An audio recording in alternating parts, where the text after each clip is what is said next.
In February 1865, the Army of Northern Virginia was being stretched south and west of Petersburg. These soldiers were cold, miserable, low on rations, low on ammunition, and the news of Sherman's marching through Georgia and the Carolinas was making the morale plummet.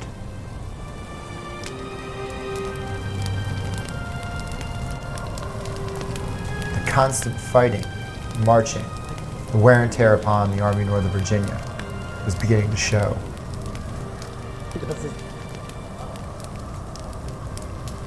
The Army of Northern Virginia had seen its rations cut. With the ending of the Shenandoah Valley Campaign in the fall of 1864, perhaps 1/3 of the complete meat and flour rations of the Army of Northern Virginia was eliminated from their diet.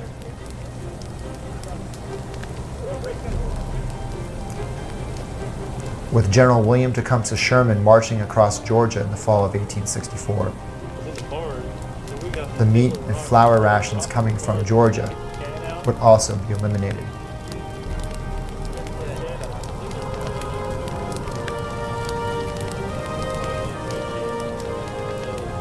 While Sherman was crushing the Carolinas, General Grant was pinching in on the Army of Northern Virginia, constantly bombarding, as well as having his men provide newspapers to the Confederate soldiers to show them the results of Sherman's actions in the South.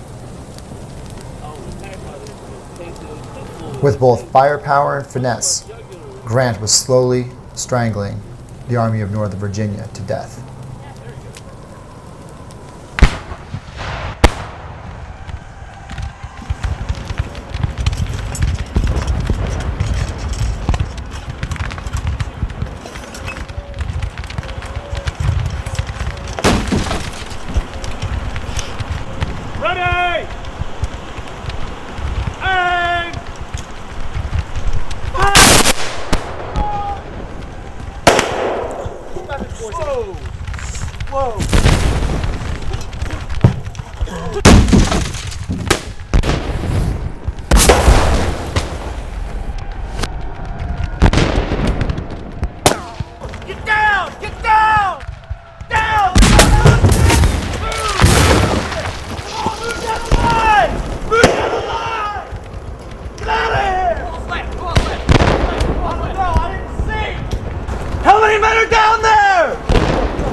What do you think?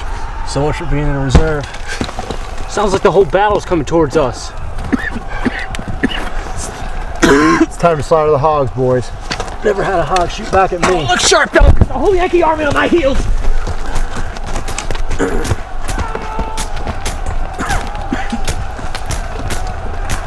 There they are. Yeah, they are. Fire!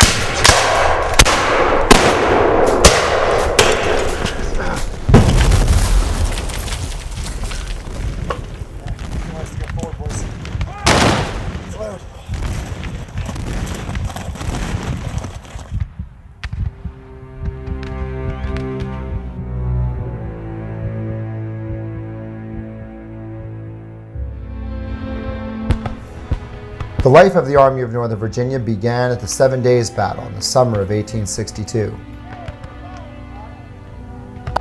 The 7 Days Battle was a successful attempt to throw off General McClellan's Army of the Potomac and its advance towards Richmond. The end of August 1862 was the Second Manassas Campaign. The victory at Second Manassas reaffirmed the belief in many of these veterans that they were undefeatable The victory at Second Manassas proved with sledgehammer blows that the Army of Northern Virginia could push off any federal encroachment on Virginia soil. September 1862, at the Battle of Sharpsburg, Maryland, Lee's outnumbered army once again proved its prowess by defending their ground 2-1 odds. In December 1862, Lee's army, fighting behind its defenses at Fredericksburg, gave the Army of the Potomac perhaps its most crushing defeat.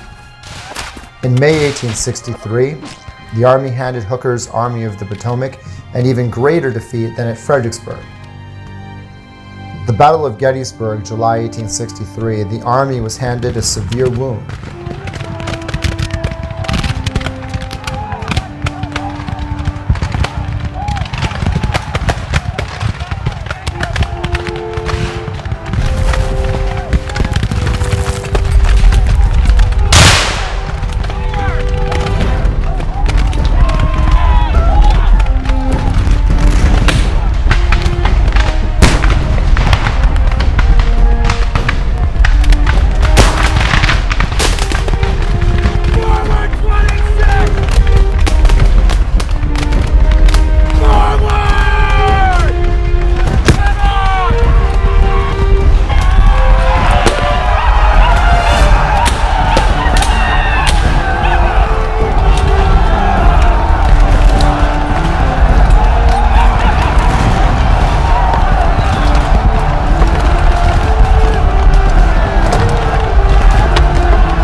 With the coming of the spring campaign of 1864, General Ulysses Simpson Grant initiated a total war. The war of attrition would enable Grant to go loss for loss with Lee and his army.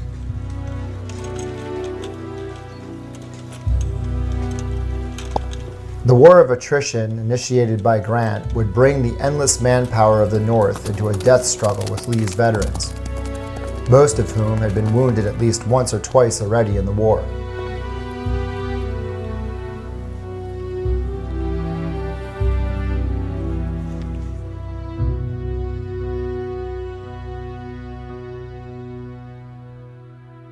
The soldier serving in Virginia in 1861 was wearing clothing that was usually provided by the family or by his regiment in what was known as the commutation system. This soldier shows a matching set of clothing, a blue-trimmed cap, a frock coat, and trousers. From most evidence, the Army of Northern Virginia was fairly well uniformed right up to the point of the Appomattox retreat, and was not the ragged rebel of mythology.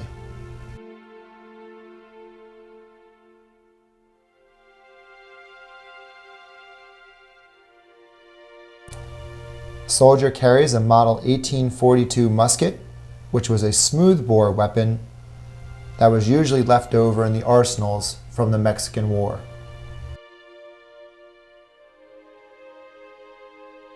The soldier wears a coverlet, usually brought from home, and wears it in a horseshoe fashion around his back.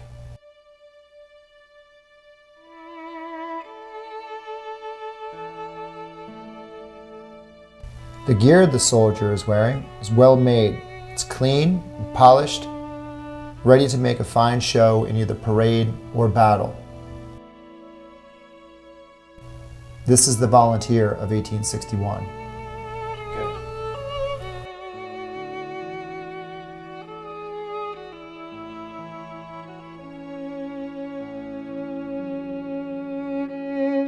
This represents the first soldier of the Army of Northern Virginia in 1862 and 1863. He is equipped entirely from what is known as the depot system.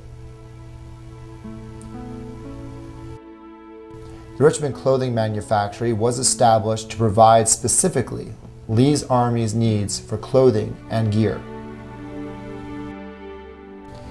Everything that this soldier is wearing is Confederate issue, from his haversack containing his rations, his canteen which carries his water, his belt which will have his cartridge box, his cap pouch, and his bayonet scabbard will all be produced in Southern manufacturers.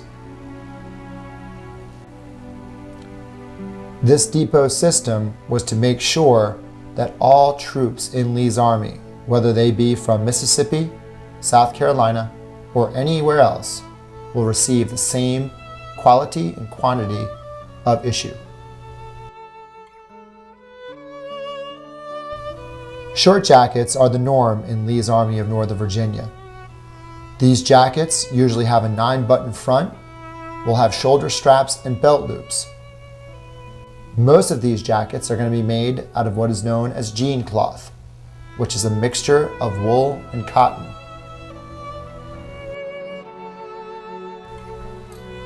By 1864, the Army of Northern Virginia soldier is a modern warrior. In 1864, the entirety of Lee's army is being either issued or is picking up off the battlefield rifled muskets. This soldier is carrying the Federal 1861 Springfield rifled musket, considered by many the best rifled musket of the war. This rifle musket in particular has a range of up to 800 yards, and in the trained hands of a veteran, Lee's Army can fire 3 to 4 rounds per minute. This soldier carries a U.S. knapsack, extra blankets, and is ready for his winter campaigning. Instead of wearing an issue cap given to him by the Richmond Clothing Manufactory, he is wearing a slouch hat, an ordinary hat that he would wear at home, that he has either procured on one of his furloughs or from a store, usually in Richmond. The 1865 soldier carries an Enfield rifle musket. This musket is the #1 import from England. Federal overcoats were a prize capture for these soldiers. Under the overcoat is a kersey jacket imported through the blockade from the Peter Tate Company in Ireland. The trousers the soldier is wearing is from English imported wool, again brought through the blockade.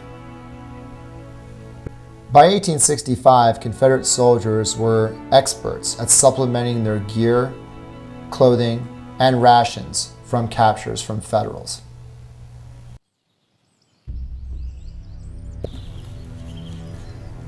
The volunteers in the training camps of Virginia were instructed by the Manual of Instruction for the Volunteers and Militia of the United States by Major William Gillum, Instructor of Tactics and Commandant of Cadets at the Virginia Military Institute.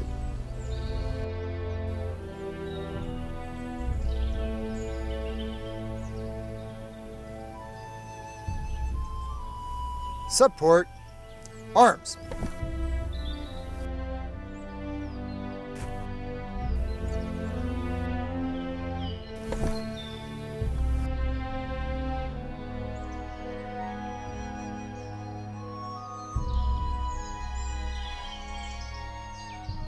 Carry arms.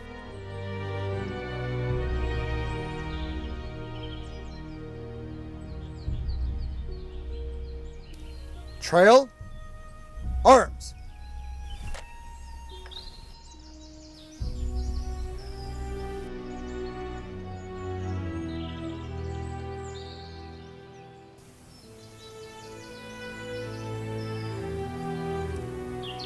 shoulder, arms.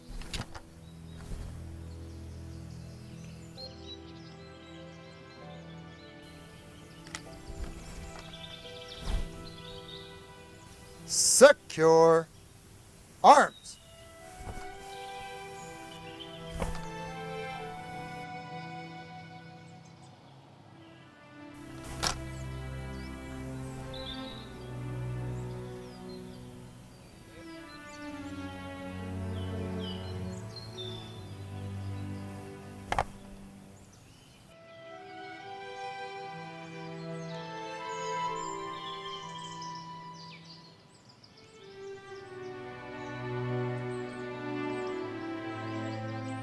Carry, arms.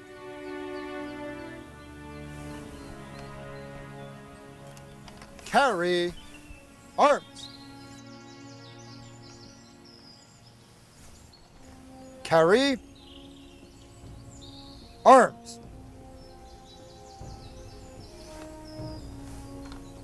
To right shoulder, shift, arms.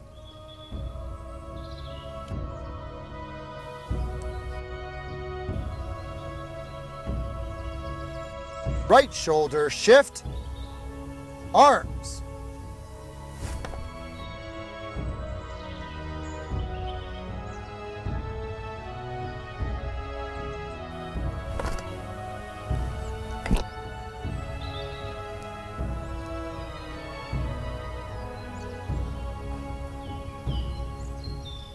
Shoulder, arms. Shoulder, arms.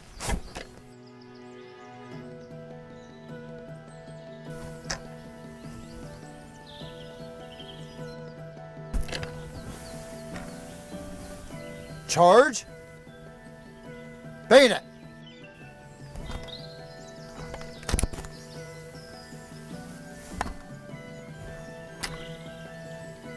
Charge, bayonet.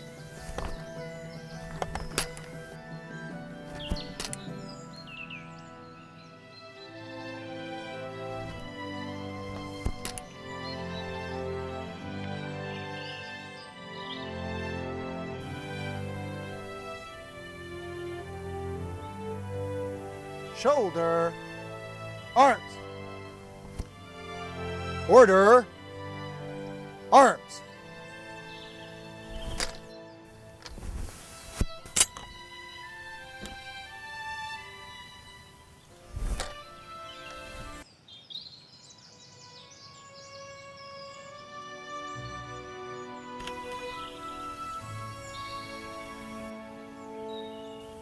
Shoulder, arms.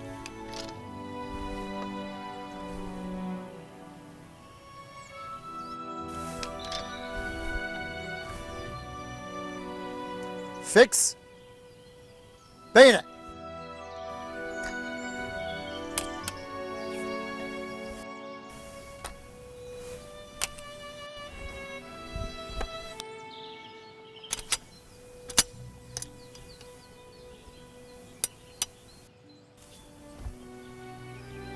Shoulder, arms.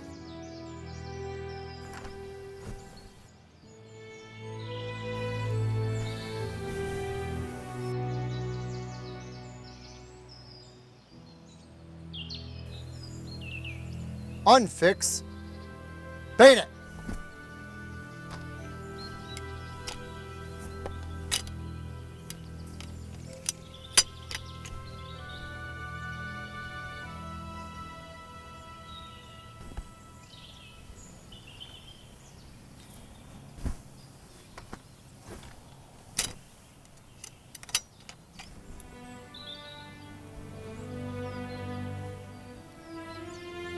Shoulder, arms.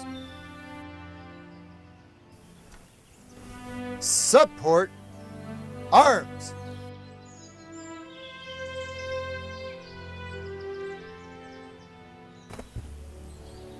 Carry, arms.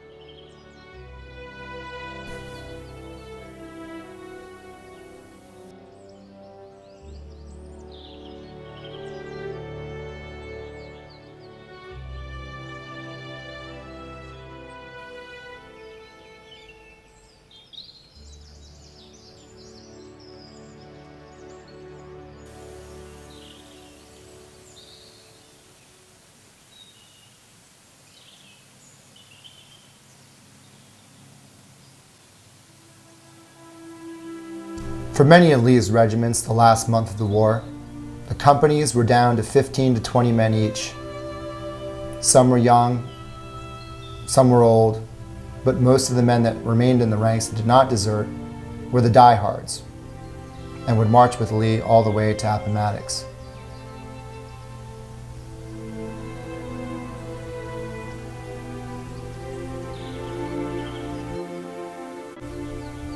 When the Army of Northern Virginia starts their retreat towards Appomattox, the first week in April 1865, many of the men in the ranks, they were issued scant rations of pork and cornmeal. They had no idea they were being hunted to the death.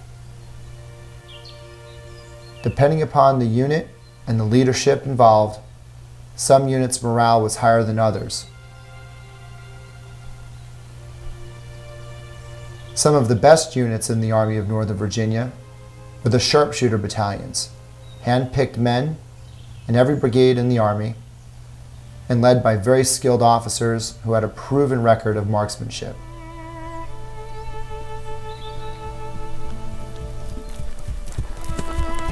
By New Year's 1865, the soldier in Lee's army was receiving adequate rations.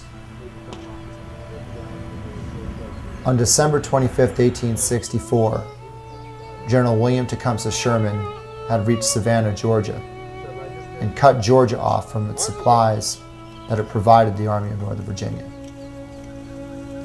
The rations that Lee's army received from Georgia would be cut off by Sherman's march to the sea. The typical ration consisted of flour, cornmeal, or salted pork or beef.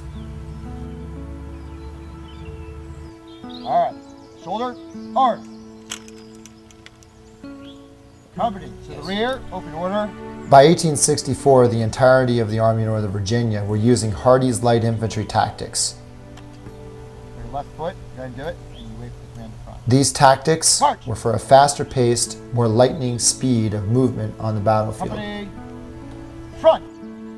That's when the sergeant, where you normally grab for present arms, grab it, comes up, you hold it between the sight and the first band, relaxing the trigger guard on the bend of your forearm. At the time of the retreat to Appomattox, April of 1865, the Army of Northern Virginia was still a vaunted and feared fighting force. And it goes in, bring it up the shoulder. The infantry of Lee's army was still second to none by April of 1865. Down to its smallest components of the infantry company, these men could respond, fight, march, without much sleep or rations, and would take on any federal unit thrown against it. Section. The officer sometimes would say spring your own rammers, so you can stop your...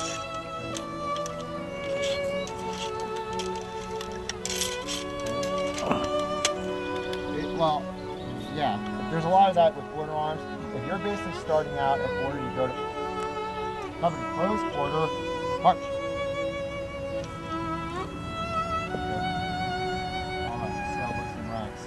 Musculars around the head.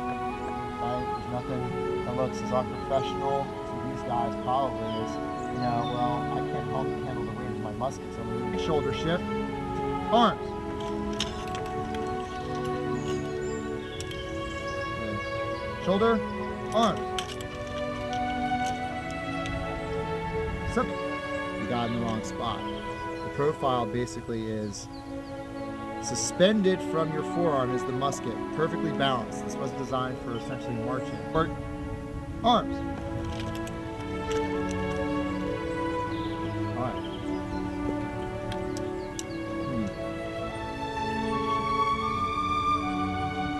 Shoulder, arms. Goody. 3 out of the 4 guys are like this. The other guy in the back where the corporal can't see him, it's doing this. Left hand, thumb upward. There it is. Okay, so you see from the shoulder, all you're doing is you're adjusting the muscle. So it's present arms, back. Very simple. Okay, so left hand, right shoulder, sure, you got a couple other things, but let's go to open ranks. Company, ground, on. Buddies up, really good, very military. Nicely done, boys. And the way it was explained to me that I always remembered is, at least for the other purposes, I don't know if it applies to Harvey Surprise, but from Company, charge, bayonet. Okay, charge bayonet. Make sure keep your body back. Your basic position. Shoulder, arms. Okay, so company, charge, bayonet. Good. If you turn your hand out, it comes off of you, away from you. Full thing. Sergeant, you'll give the cadence. So you're dressed. The Army of Northern Virginia was not stopped by the Federal soldiers themselves. They were simply stopped by their empty bellies.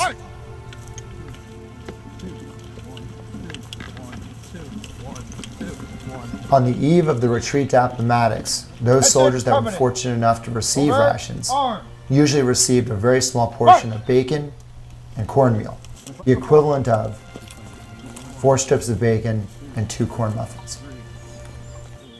Jimmy, move down a little. This ration was to last them 3 days.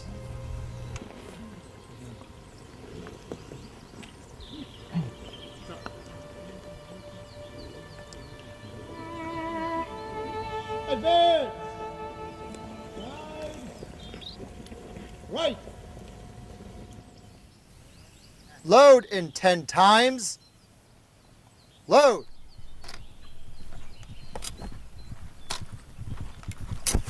Handle. Cartridge.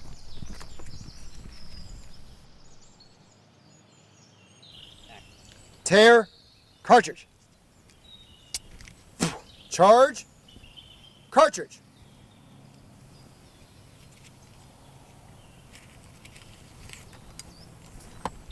Draw. Rammer.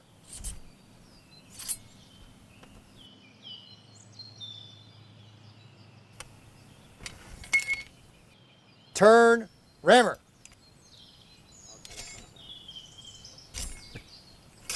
Cast. About. Prime.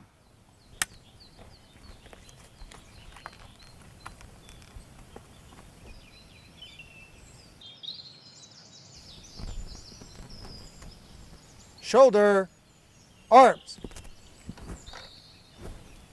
Firing by company. Ready.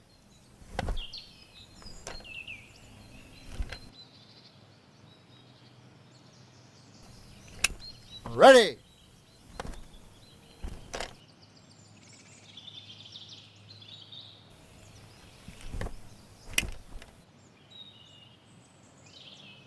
Aim. Ready.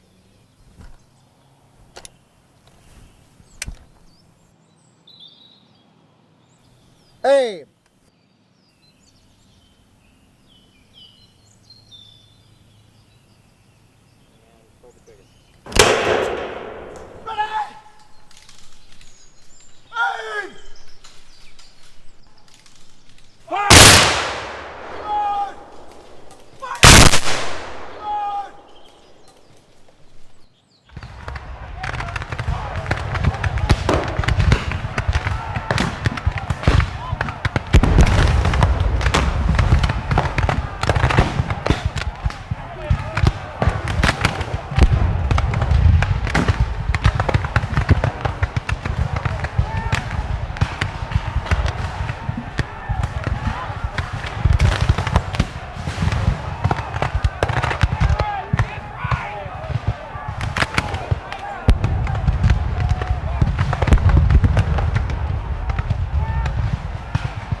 Digging in was not the norm of the Army of Northern Virginia in 1862 and 1863. But by the end of 1864, digging trenches, bomb-proofs, and building obstructions became the science of war. All right, move away, get the shovel guy in there. This style of warfare would become second nature to these soldiers. Their backs would always pain them from the crouching in the trenches.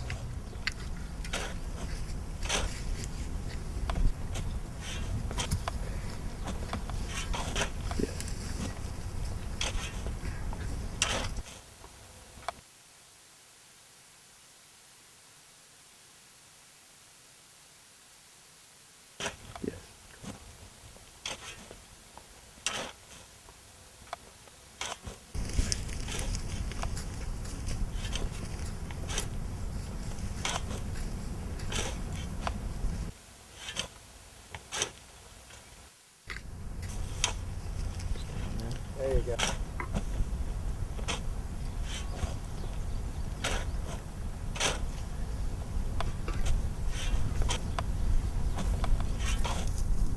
It's nice.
Confederates supplemented their meager rations by trading their tobacco for real coffee and sugar from willing Union soldiers.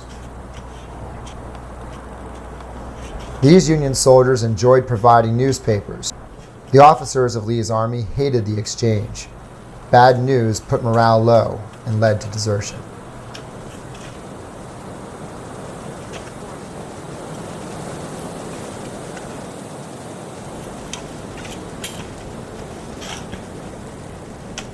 After the breakthrough of Lee's lines the morning of April 2, 1865, the pursuing Federal Army of the Potomac had approximately 90,000 men.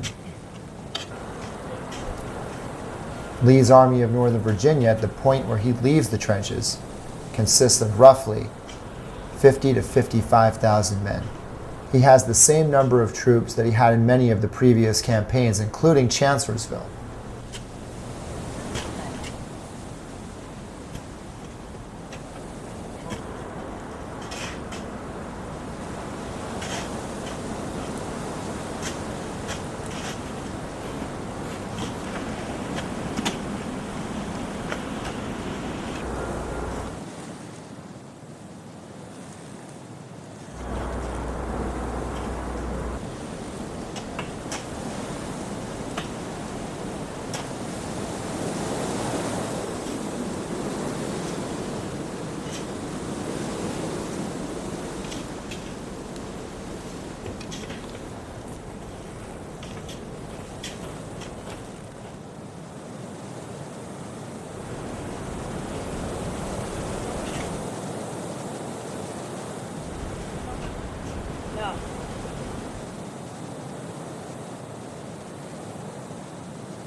The Redstrings were a sometimes clandestine society of civilians and soldiers who wished for peace.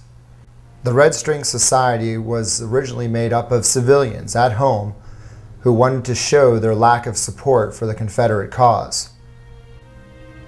By displaying a red ribbon or a red piece of string on one's clothing or a buttonhole. This society was even found in Lee's regiments in the trenches. Red strings were worn on clothing to show support to each other.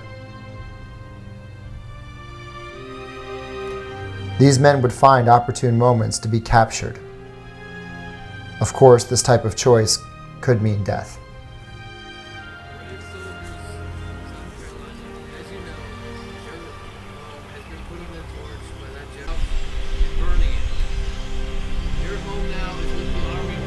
Some regiments, especially the South Carolina troops of General Samuel McGowan's brigade, pledged to die fighting in a loyalty oath.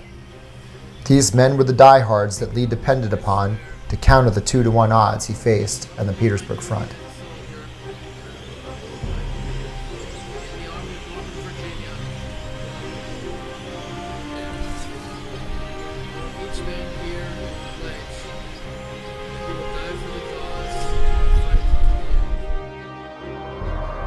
The hardest question facing many of Lee's veterans in the trenches was loyalty to family or loyalty to country.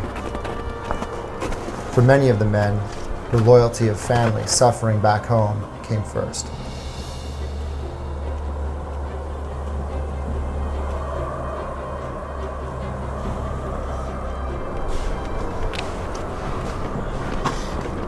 I'm gonna go leave a note for Coffee Jack. All right.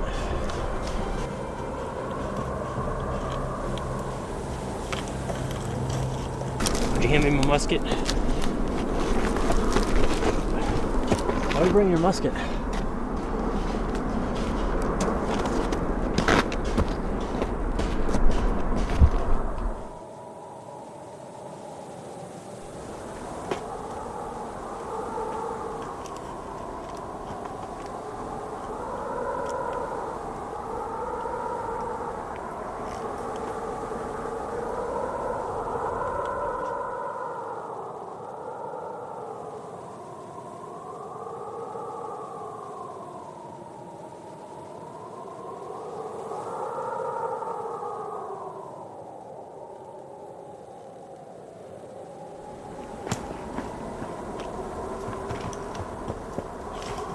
Dad, stop!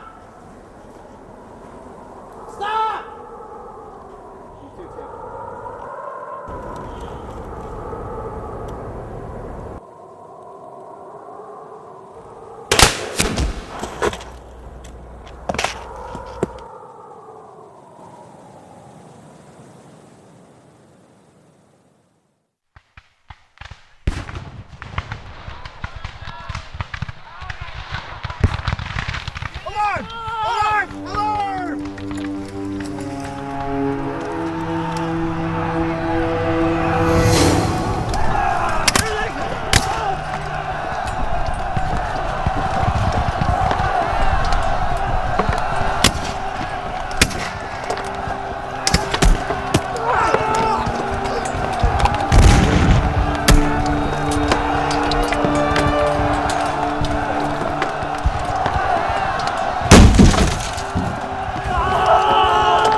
In the 7 days of fighting and marching to Appomattox Courthouse, Lee's army is reduced from roughly 55,000 men to 28,000 men. Many of those men were killed, wounded, and captured in several of the battles on the retreat route. but a good number of those men, which is uncounted, are men who simply cannot keep up, fell out of ranks, and went home.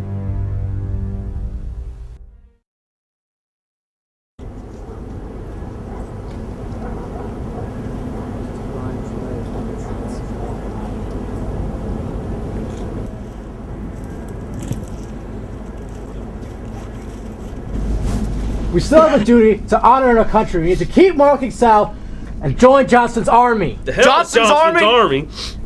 Our duty ended 2 days ago at Appomattox. Hey, I got a family to take care of. It's all we have. Please. I can't take this. Just, please.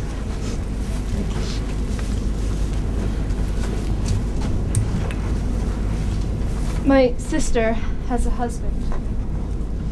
He's not prepared for him. I'm sure he'll be along soon, ma'am. No need to worry. Yes. Of course. You're welcome, and thank you. All right, fellas. Sorry for raising my voice. Let's get out of here.